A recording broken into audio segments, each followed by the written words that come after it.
You got the call. Welcome to the big leagues, kid.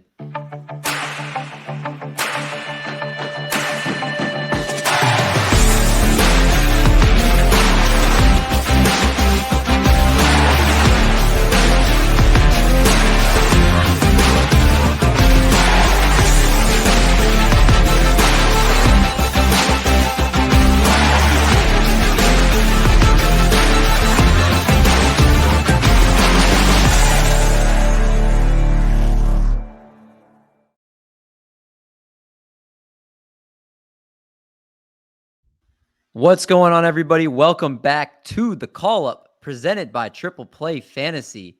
We have another fun, exciting episode tonight. But first, of course, I'm joined by my co-host, Michael Richards and Vinny, aka Down on the Farm 8. Fellas, how's it going tonight? It's going great, Mendy. Glad to be here as usual. Glad to have Vinny here as well. We got another great episode for you guys. I'll let Vinny throw in a few words before we get started. Just keep on digging into prospects while we hope for and wait for baseball to come back. Gotta keep the itch. That's right. Yeah. Now, are you guys still feeling that big itch? Because this is the time where most people are sleeping on prospects right now, but you guys have been plugging away. Do you guys have a sense that you have some more sleepers tonight for everybody? Yeah, I think we have a couple interesting names going forward with some potentially big upside that people should at least be looking out for. Yeah, right. we had a nice episode a couple weeks ago. A lot of Dynasty sleepers, young guys, and it went pretty well on YouTube. A lot of people liked it and got some comments about it. So we're kind of coming back with part 2 with that this week, and I think definitely got some players worth knowing for sure. That's right. And as Mike alluded to, you guys seemed like you really enjoyed the deep prospect sleepers. We talked about deep sleepers outside the top 100 prospect rankings last week. So we were like, you know what? If something ain't broke, let's not fix it here. And let's talk about part 2 of this series with our, wrong graphic, with our prospect sleepers. Part 2, we've got a bunch of guys here tonight, 10 players we're going to talk about here, just like we did in the first episode. And why don't we get things started here? Let's kick it off with our first player on the list here. And that's Daryl Patino, another great Arizona Diamondback prospect, an outfielder, age 21, played between A and high A last season, /290, 365, 432, had 9 homers, stole 67 bases down between both levels there. Needs to work on walking a little bit better, 5.8% walk rate. But overall, there seems like a lot of promise here for Mr. Patino. Yeah, Patino is very interesting just because you do see a big speed potential from him. He's very contact-oriented. He started tapping into power this year a little bit.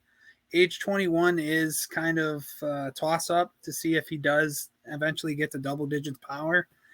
But he definitely took a step forward considering what he did last year in just low A.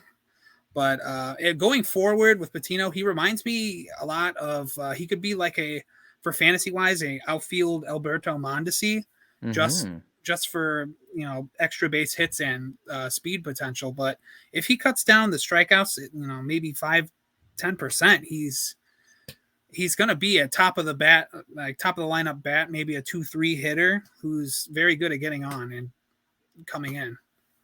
Is he less injury prone than Alberto Mondesi? When you say that comparison, I think the listeners got to know, does he seem like, just from what the little bit he's done so far in the minor leagues, does he have a better body on him? Is he somebody that seems like he could hold up with the grind of a full season? Yeah, I think he's a lot less injury prone than Mondesi. And it would not shock me if this year he's probably going to start the year off in Double-A Amarillo.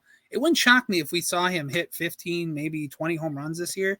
But it may just be due to the Texas weather. But I think there's some serious upside, especially in Dynasty, for Patino going forward. Well, there's Patino, a great player for the Arizona Diamondbacks to keep on your radar here, which takes us to our next player, Yarlin Susana of the Washington Nationals, right-hander, age only 18 years old. Now, he's a guy that, if I remember correctly, throws extremely hard, and somebody that the Nationals should be very excited about here, Mike. A 2.40 ERA last year in 12 games started, 45 innings, 11.2% walk rate to 36.9% K rate. Talk to us about Yarlin Susana. Yeah, absolutely. Yarlin Susana is someone who caught my eye when I was looking at the Dominican Summer League players last year, or actually not the Dominican Summer League, but the last J2 class that came in. He was a standout pitcher to me. Usually I just dismiss 17-year-old pitchers, but his size and stuff at that age was so enticing that I even had him ranked, I think, inside the top 30 of that class, easily the top pitcher. And he's proven me correct so far. I mean, he went up to the complex league and went up to low A as well. Once he was part of the deal, the Juan Soto deal, James came over in the deal with CJ Abrams, and Susana was the pitcher that was part of that. Like you said, he's got a huge fastball. It's already graded at double plus. He's also got a plus slider. So that's a great foundation right there. His changeup is probably average, maybe below average, but I think there's a room for improvement there. And the command, he's already shown improvements there. So I think you're looking at a frontline type starter down the road. Still a long ways to go, but this is a guy, I mentioned this to Vinny, this is a guy that I would probably put the comp of like a Tink Henson. Not the same sort of player. He's obviously much bigger. This guy's 6'6", 235 already. But just that pitcher that's hasn't pitched a lot yet in the minor leagues, but people are really high on. And if you can get someone like this outside the top 100, I think it's a really good investment, even for pitching, which I usually fade a lot. Yeah, he's somebody that right now I believe already can throw 103 miles an hour. And I remember seeing a couple places where people were saying there is not, I don't want to word this, that it's not outside the realm of a possibility that he could end up being the best piece in the Juan Soto trade long term. And a couple of people, I forgot where I read that, but people that were just very respected that just said, hey, the kid's potential is so good that right now he's 18 years old and he's already throwing that hard and already just putting up these types of numbers. So just keep an eye on him. I think people kind of put him on their radar a little bit more with the Juan Soto trade. So they, were more familiar with the name, but doesn't take away from how much he was just doing amazing things last year in the minor leagues. Keep an eye on Yarlin Susana. Next player we have here, Moises Ballesteros. We have a catcher making their appearance on the show here, Vinny. 19 years old, 10 homers, 33 RBIs, batted .257 last year. The K rate, very respectable. Walk rate, very respectable. And the Chicago Cubs, we know that they're rebuilding and they're trying to add in some young talent. And obviously Wilson Contreras looks like he's gone from the Chicago Cubs. So there could be an opening for him coming up in the coming years here. Yeah, with Ballesteros, it's kind of interesting because if he is the future catcher for the Cubs, he's still going to be at least 4 years away. But his body and the projection, I could easily see them moving him to a first base or a designated hitter role. Right now, he reminds me a lot of Josh Naylor when he came out of the 2015 draft, just a big, stocky catcher with a lot of upside with the bat. He torched the Arizona Complex League this year. He just broke out, hit, I think, he hit 7 home runs and then followed that up with a lot of extra base hits and then got quickly promoted to low A Myrtle Beach. If I were to put, I don't know, like, I like that he walks a lot and I like that he strikes out not a lot, but I could easily see him becoming more of a K selling out for power type of bat because the contact's good. I think he's going to work on the power. The power is what's going to solidify him. Do you think what's his power ceiling? Do you think? I think if his body matures if it matures the right way, I think we could see a 15 to 20 type of power from him. Like he's very similar to Josh Naylor. I could see him ending up being Josh Naylor. That's very similar. Perfect. Almost scary. Yeah, Josh Naylor, man. I could see it just from the picture alone.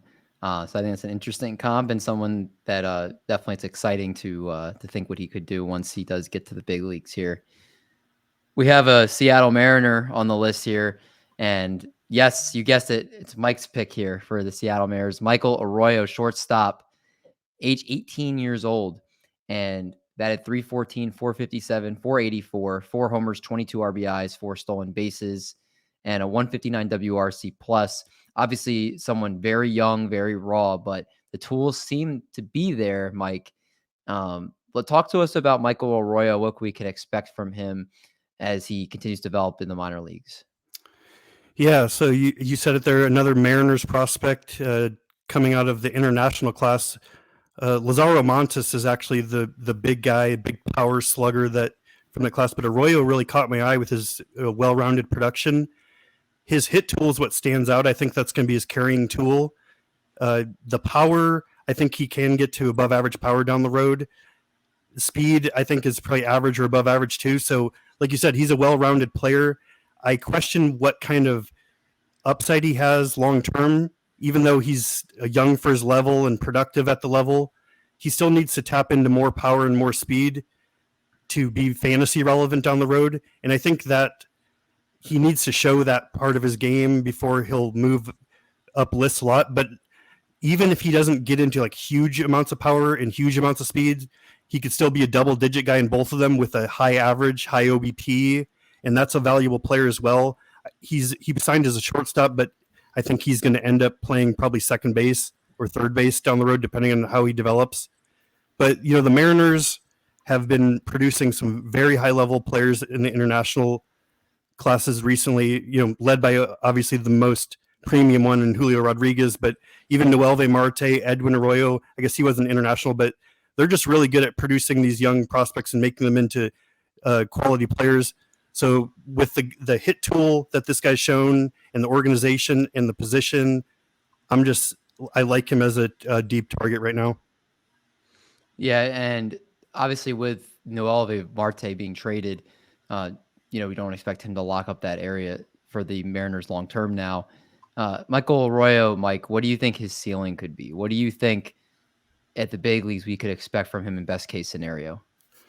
That's for me, that's almost impossible to tell because he's at the lowest level, or that's all he's competed at. But I mean, in projecting is not my greatest strength, but I think he could get to 20 home runs and 10 stolen bases with a 275 type average and be like a solid starting second baseman in the majors, you know, once he's 22, 23.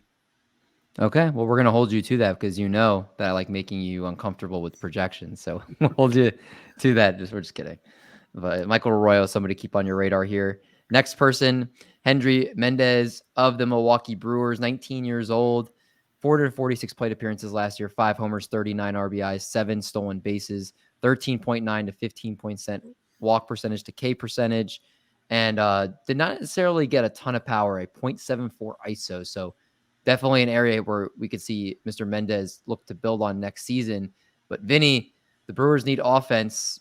This guy is not going to be coming there anytime soon, Hendry Mendez. But tell us a little bit about what we should get excited about for him. I really got excited about Mendez in 2021. He destroyed the complex league, had a 300 plus average, showed nice blend of contact and power.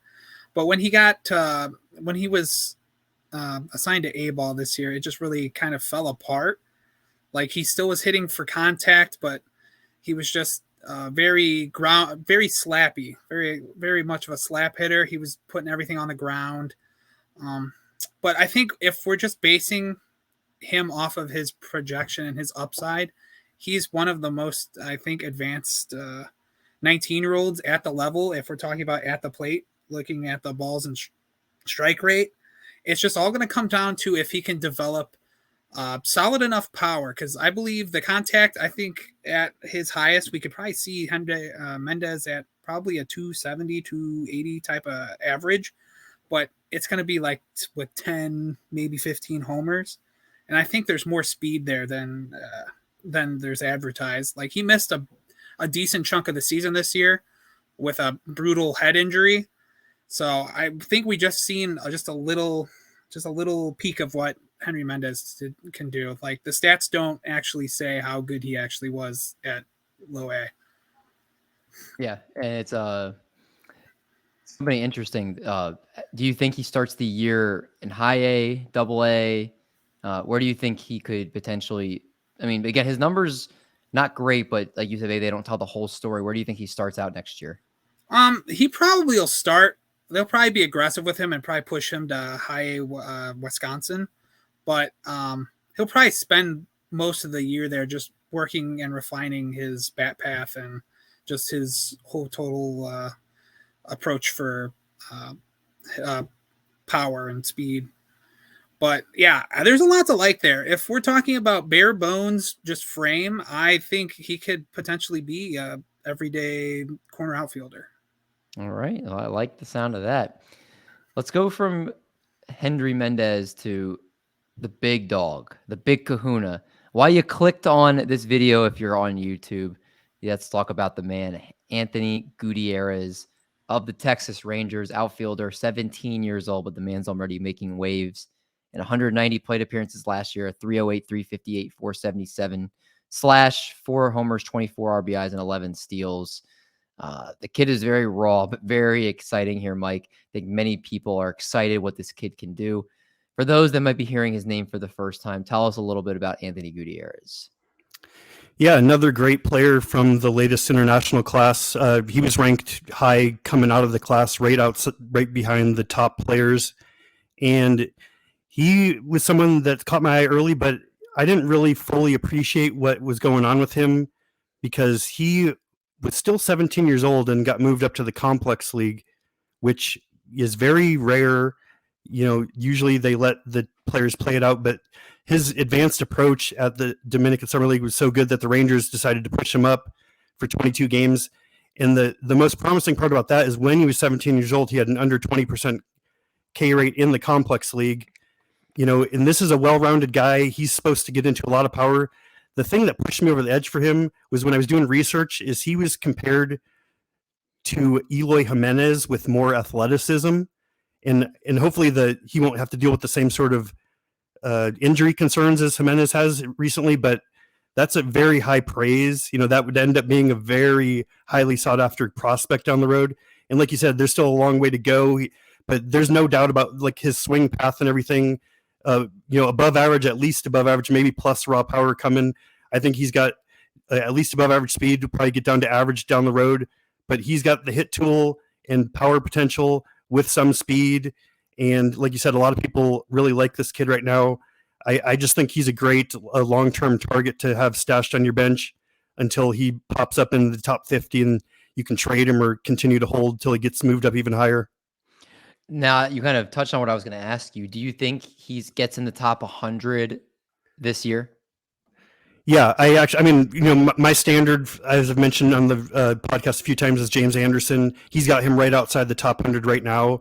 And, obviously one of the highest rated 17-year-olds on the list. So this is definitely a guy, if he gets up into to full season ball next year and continues to have these low strikeout rates and show the power speed, I easily see him in the top 50. And in the ceiling from there is really inside the top 10. It's just how good can he keep all these tools together? Wow, top 10. That's a ceiling. That's high praise there from Mike. And it sounds like very many people are high on Anthony Gutierrez. So that's someone to make sure, again, he's on the cover of the video for a reason. We're all very excited about what he can do, especially this coming season, coming off his age 17 season here. Next player, another Seattle Mariner on the list, Jonathan Clase of the Seattle Mariners, 20 years old, which actually makes him old for this list of guys that are still all very young, of course, but 267, 373, 463 slash, 13 homers, had 55 stolen bases, walked 13% of the time, strikeout rate a little high, 26.7% of the time, but a lot of tools seem to be there. And this was the runner-up for the cover boy for the video. So we're also very high on this young man as well. So Vinny, talk to us about Jonathan Clase and what we can expect from him as he continues to develop. I think the future outlook for him is pretty simple. He's going to be a nice first three batter, head of the order type of batter for the future in Seattle. The speed is unreal. I think if you give him, another 100 plate appearances, he probably hits 65, 70 stolen bases. Like, he's going to be a absolute menace on the bags. The strikeout rate is not that concerning due to he still makes a lot of contact, and his speed is going to bail him out of a lot of, ground balls that he puts through. One thing I do want to watch with him, though, is as he comes into this season, I want to see if he bulks up. If we see him bulk up a little bit, I want to say we could see him potentially hit, high teens, maybe 20 home runs potential, and maybe he cuts back a little bit on that strikeout. But I'm a big fan of Clase. There's a little joke in my Discord that I put him on my top 100, and so far I've people said that was the highest they've seen of them, and they would joke around. But I'm all in on Clase. I think by this time next year, I don't think it's outlandish to see him maybe a top 50 prospect. And then you pair that with how Seattle's developing all of their prospects right now. It's just a perfect mix. Who do you like better long term, or Jonathan Clase or Anthony Gutierrez? I think if you're going upside, I would say Gutierrez, but if you're going floor, I would say Clase, because I think Clase will be more of a fantasy player than a actual player. Okay. Fair enough. Let's talk about another player here, Samuel Zavala of the San Diego Padres. 18 years old, 176 plate appearances last year, hit 8 home runs, stole 5 bases, 27.3% K rate. Again, someone that is young, but there's a lot of tools there to like. And the Padres traded away a lot of prospects to get Juan Soto. So he obviously rose up their prospect system some with those trades here. Mike, he was obviously, we knew about the James Wood. We knew about a lot of the other guys there that got dealt in the Soto trade. But Zavala seems like someone that the casual prospect person might not be as familiar with. So what do the San Diego Padres have here with Mr. Zavala? Yeah, Zavala is an interesting player. Another international guy that I've liked since he signed. It's very rare for fan graphs to give a teenager that just signed, played in rookie ball, a plus hit tool. And so that 27% strikeout rate is a little bit misleading. I think he changed his approach a bit. Like, he struck out 15% of the time last year in the Dominican Summer League, had more speed and less power. So I think he was selling out for power a little bit this year. But this is another one of those guys, 18 years old, that got up to low A. As I've said on other shows, when organizations bring up 18-year-olds to full season ball and test them out, some of them crash and burn, but it just shows that they're willing to give them that test, and also that the organization is really high on them, especially if they can succeed there. So I think he did fantastic for his age. He just turned 18 too recently, so he was playing a lot. He was playing some of the season as a 17-year-old in A-ball. So it's another one of those age versus level guys. I don't think there's a ton of speed long term, but I really like his hit tool and power potential combined. And the Padres have produced a lot of good prospects over the years.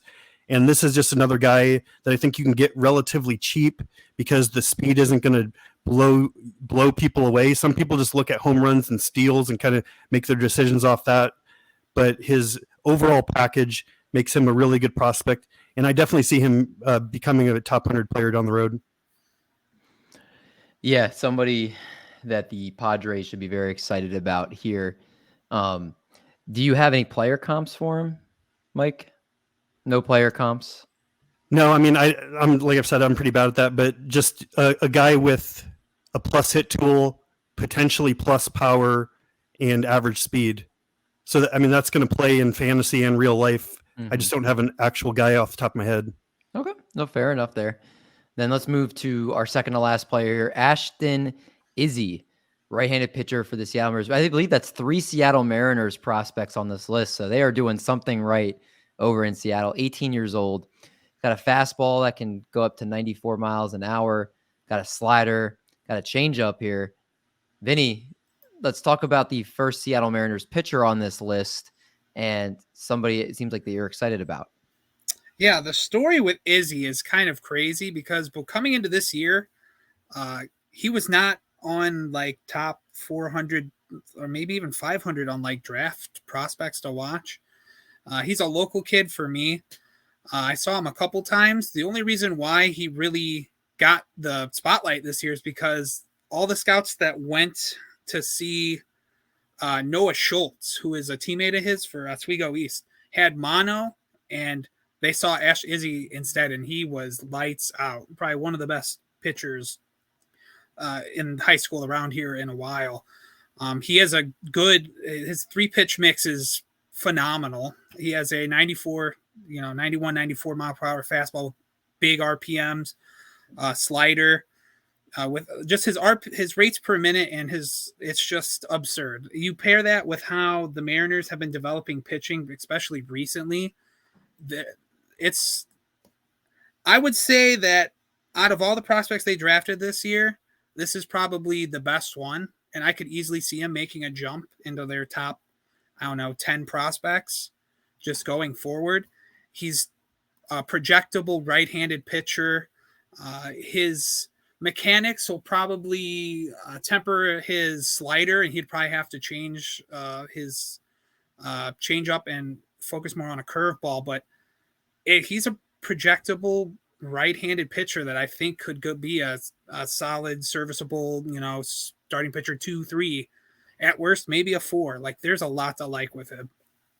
Does he have anything to you that stands out in terms of his arsenal? Something that makes him a little bit different? Is his fastball have extra movement? You have 2,500 RPMs. Does he have the slider? Is it something that just breaks away to right-handed hitters to where it just seems like it just falls off the table? What about his arsenal excites you? I'd say just the thing that excites me the most is how he uses his arsenal. Mm-hmm. He's very unpredictable with it.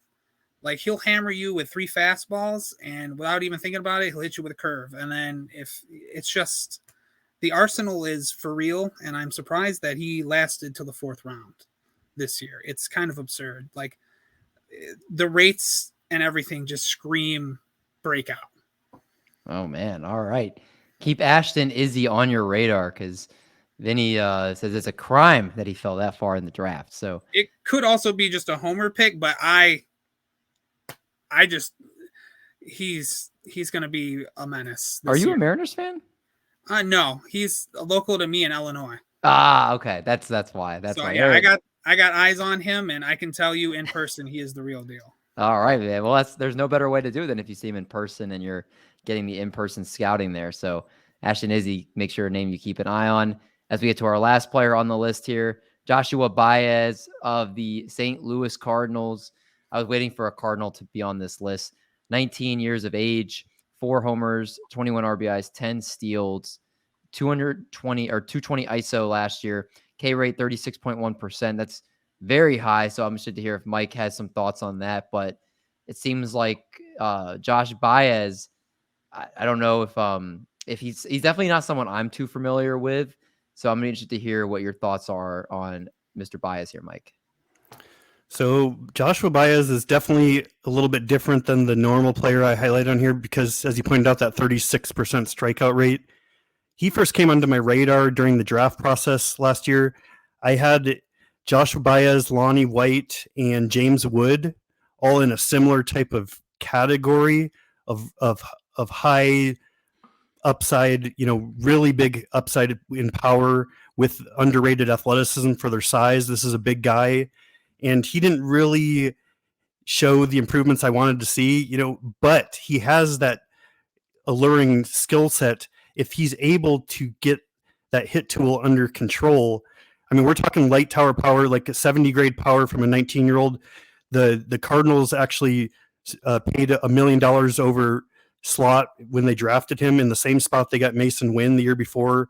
So the organization's really high on him. I trust the organization. Mm-hmm. So he shows the ability to take walks too. So everything on that screen looks really nice if that strikeout rate was lower. And basically you're looking at a James Wood type of player if he can reduce that strikeout rate. Even if he's not able to do it, I still think it's worth taking a gamble on him because there are some people who would just look at that and be like, I'm not even touching that guy. but players can improve, especially in good organizations. And the combination of his power, organization, underrated athleticism, even if he has like a below average hit tool, I still think he's a guy that's going to hit 30 home runs plus in the major leagues down the road. 30 home runs plus. I like the sound of that. And again, 19 years old, just got into A-ball. So again, make sure you remember on every single player on this list, they're all young, all probably best case scenario starting in AA, but most of them are going to be in A-ball or under. So these are names to stash away. Make sure you keep an eye on them. And if you're in a dynasty league, you can be the first to be on these guys. Make trades as someone else has them. Be the first one to identify the talent, because these two are as good at it as anybody I know. So if you're listening to them each and every week, you can be on top of all your league mates in your dynasty leagues, your startups, everything like that. And that's what's going to help win you championships. And ultimately, if you enjoy just watching prospects, these guys do a good job of just digging into some exciting prospects. Just watch tape on these guys, research these guys, and see all the tools that they have that make them exciting, or go watch them play. It's all very awesome stuff here. So guys, that's going to wrap us up here for another episode of the Call Up. Please make sure you guys subscribe to the channel if you're not already, so you do not miss when these come out every single Wednesday morning. Make sure you guys like the video so more people can see it. And make sure you follow these two on Twitter, Michael at MP Richards 1981 and Vinny at Down on the Farm 8. Gentlemen, anything you guys want to add before we wrap up? Yeah, I mean, I'll just throw in, we do the show for the people who are serious about Dynasty and the people who want to know prospects in different angles. So if you feel like there's a topic that we can discuss that would help you, feel free to leave it in the comments. We're open to suggestions. We do this for the people. So we want to do topics and shows that everyone out there is excited to hear about. I concur. Very much so. Vinny, anything from you?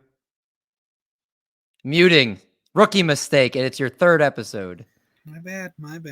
For all you guys that are excited for the new Bowman Chrome coming out tomorrow, as this episode comes out on the 23rd of November, this is very insightful for a few of the big names in the track list. So if you know people who like cards and that, I would recommend you sending them some of these videos. It might help going forward. I like that. There might even be a sneak preview of a card in prospect crossover or something. Maybe work on something like that down the road. Who knows? But yeah, again, appreciate all you guys tuning in every single week. Make sure you follow these two lovely gentlemen on Twitter and leave a comment if there's something you would like to see, especially in the off season when we're trying to make sure there's a bunch of good content coming out for you guys here. But for Vinny, for Mike, I'm David. We'll catch you guys in the next episode of the Call Up.